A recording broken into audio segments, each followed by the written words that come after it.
My Move the Chains audience, we are back and we are blessed in addition to this Move the Chains podcast with your man and your host, Sam McIntyre, RKO, baby. Austin Undertaker, let's fucking go. I'm feeling great today, but I'm not feeling as good as the Detroit Lions last night. What a fucking game. What a comeback by this Lions team. They got this grit. They got this determination. You know, they could be biting kneecaps. Dan Campbell and the Lions, they are balling. 8-1. Mike Kesnick, punch your ticket to the Super Bowl, brother, because I am with the Lions, and I'll get to them in a second. I want to give my reaction to the Lions and Texans, two teams. You know, Houston's pretty good, but they got some question marks that I got on my end. Texans are in trouble a little bit. Lions, hey, book your ticket, brother. You're going to the Super Bowl. I got that gut feeling. They won last night despite Goff not being on his game, but it really doesn't matter. They balled last night. They're in a good mood. So I really think Detroit's on the way up. Some alarming things yesterday from Chicago.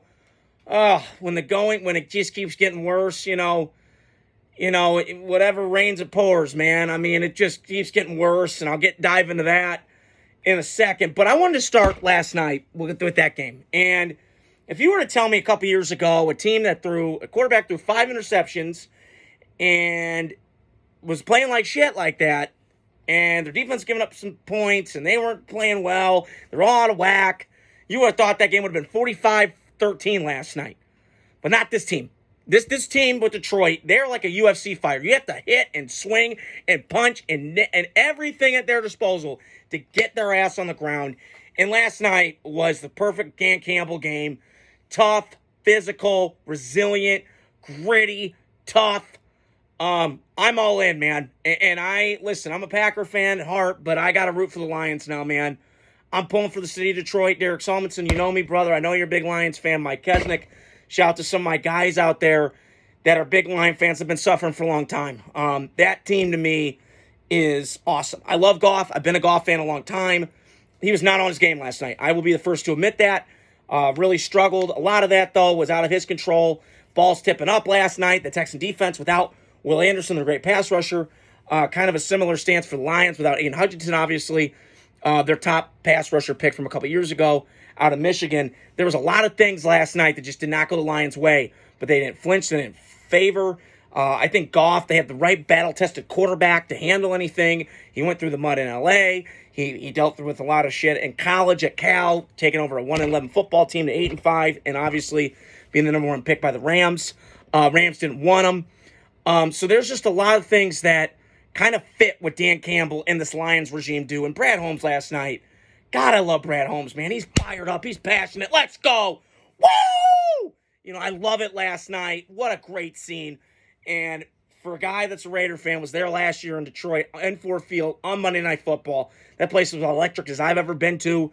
So great win last night for the Lions, and they continue to do it different ways. This is what great football teams do. They find ways to win when they're not on their A game. This is what I love about football. It's one thing that, is different from these sports. We bring people together. We pick each other up. If one unit's bad, we pick the other unit up and we bring it together into a winning formula. And I will say, on the flip side, the Texans last night, that's a hard one to swallow. You were up big at home, 23-7.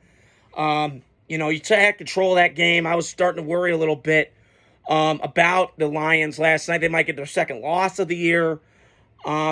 But Houston kind of just fell apart last night. And I'll give them credit. Their offensive line has been much maligned the last couple weeks. I know they mentioned on the broadcast they kind of went and they did some shuffling along the offensive line to kind of help CJ out. I've been feeling lately with CJ, he's been having to do a lot more than what I think he would like. He's pressing. I've always called him SOS, Smooth Operator Stroud. I have a nickname, Smooth Operator Sam. That's besides the point. But he had that, kind of could step and he could move in the pocket and he was smooth with his thing. And I felt like last night you saw that. And now there was some times last night, the throws that he made last year where, he boots out and he stops and then he plants it and he's pointing to the thing. Last night, it was a little underthrown. But I'll tell you this with Carlton Davis, that guy's a pro. He's a senior citizen back there in that back end. And I got to give the Lions credit. They had a weakness last year in their back end. You go back to the playoff game against Tampa Bay at home. They did win that one. They're struggling with Mike Evans, but Mike Evans is our matchup for any corner in this league. I don't care how good you are. It could be Deion Sanders or in his prime or Sauce Gardner pretty good player. So a lot of things the Lions did right last night. Those draft picks paid off. Terrion Arnold from Alabama looked good. Brian Branch is just an absolute fucking stud. He was fucking roaming all over my TV set last night. I went, holy shit. He's been a baller ever since he came out of Alabama. Great pickup by the Lions. And this continue to do a great job with this organization, with the structure, with Sheila Ham running the show. And they had John Dorsey, who's been an advisor, who's been and seen what successful organizations done. Obviously, he was in Green Bay during Ron Wolf days. So a lot of experience, a lot of good heads on the shoulders. And Aaron Glenn's got a lot of credit as defensive coordinator. And I think that game meant a lot to him last night, going to Texas A&M, obviously, and reading his story. But great win for the Lions last night. Great win for the Lions. I know I was getting on the Texans, but I kind of went off topic there. But Houston's going to be okay. Their division's kind of wonky right now. Colts are kind of in shambles. Jacksonville's a mess. I think they quit on Doug Peterson. And the Titans are just a wreck. So Houston's still going to win this division. But I do have concerns. Hopefully they get Nico Collins back because they need that guy back ASAP.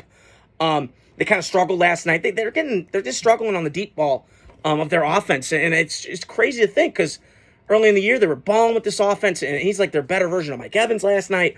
So, again, a lot of things they got to do in Houston, but you still got C.J. Stroud and you got D'Amico Ryans, who I'm putting stock in, is a really good coach.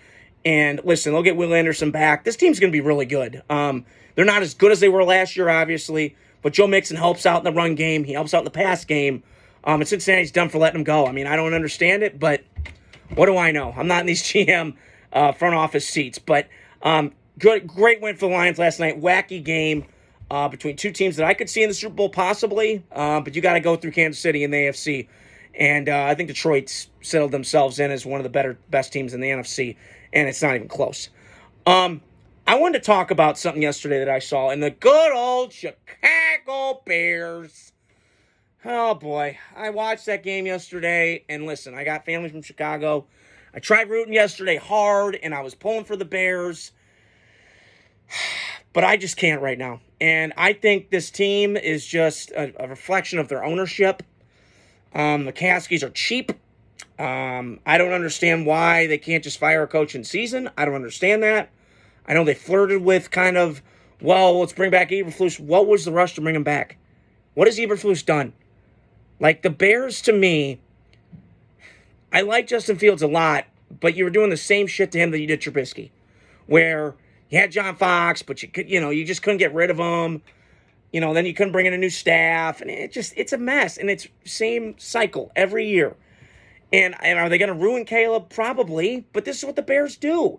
And I hate being a mean guy on a Monday. I'm trying to be sympathetic because I feel for Bear fans. I am a Packer fan, and I love when the Bears lose, but I want the Bears-Packer rivalry to be great again. And I just can't wrap my brain around how the Bears just struggle. Like, you're in Chicago. This is big media. This is a loud market. I was hearing today, like, if the Jaguar or Bear job would open, which job would you take? I would take neither. Because now I got to figure out with Caleb, how do I put an offense around him? Like, we thought this offense that they put around him in Chicago with the weaponry, but you took a receiver instead of drafting offensive line. Again, we blame Caleb Williams, and some of this is his fault. I will get into the New England in a second in the job that they did. But this falls on Caleb. Part of it too, because he's hanging on the ball way too fucking long. You got to get rid of it, dude. 1, 2, 3, snap, go, out. And I still feel like sometimes, and I said this, and I was concerned about this coming out, he's doing too much of that home run shit and too much playmaker. And the other thing I just really pissed me off, and this is going to piss Bear fans off, and you can comment with me on this.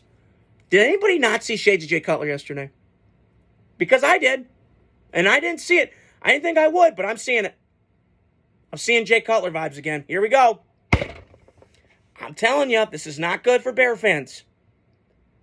And it's laughable to me that he's your best quarterback in your franchise history. So, Bears, listen, you might not win one game from here on fucking out. Like, I'm sorry, Niners are getting healthy. You still got to face Green Bay. You got to face the Vikings, and you got to face the Lions. good luck. Another year in Chicago, another disappointing season and frustrating season for Bears that just can't get out of their own fucking way. And I have a message for the McCaskey family. Stop being cheap. Go all in. You're in Chicago. You're not in Jacksonville or Birmingham, Alabama. No offense. You're in Chicago, damn it. Do something about it. Stop being cheap. Go all in on a coach. The Chargers were like this for a long time. And then they put their big boy pants on. Mama didn't raise no bitch. Yay! And they finally got a coach that's worth it. They got Jim Harbaugh. Jim Harbaugh said, okay, here's my offer. $16 million. Can I bring my guy over? Bet. Let's go. Bam. So they got to prove. On the flip side, Drake Maye has impressed me, man. Listen, I know I've been kind of on this Drake Maye thing. I've been trying to come up with new stuff to talk about on here. Drake Maye impressed me yesterday. They didn't ask him to do a lot, but distribute the ball. 7 different receivers yesterday. He's putting touch on it. This is what I had a lot of things about him coming out of the draft. I liked him a lot. He's a great kid. No bullshit. Comes from a great family. Athletic family. I mean, his brother was at Florida, or I think it was Duke or something like that in the championship game. Really smart kid. You know, the tape, listen, if his beauty is in the eye of the beholder with this kid. And I tell you what, New England, they're not going to finish first overall pick. They're going to sneak some games out of this. Because their defense is balling. I know the Bears' offensive line sucks. Sorry to say it. And they only got 9 sacks. But I'm just saying, going forward, I'm more sold on the Patriots than I am the Bears. Because at least with the Patriots, I go, well, just put more pieces around Drake Maye. There's talent there. He's not doing with much. But I'm seeing Drake Maye. He's making throws. You know, the one pick he had yesterday was like the guy in the zone and was in the flat. I get it. That was on him. And he didn't see it. That's okay. He's a rookie. I expect that. So, I'm sold on Drake Maye. I think the New England, for the first time, now I'm worried about them because of their culture and what they've been, drafting offensive skill players. But I see momentum going with New England right now. And I think going forward, Drake Maye, I could win with Drake Maye. Now, Caleb, can you win with him? Maybe, but he has yet to be seen.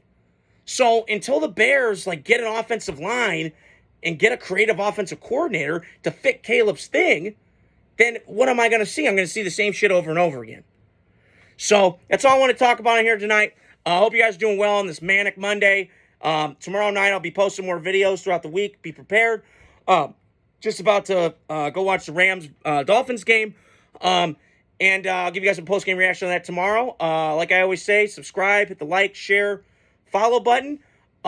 Stay tuned for more videos this week, and I'll talk to you guys soon.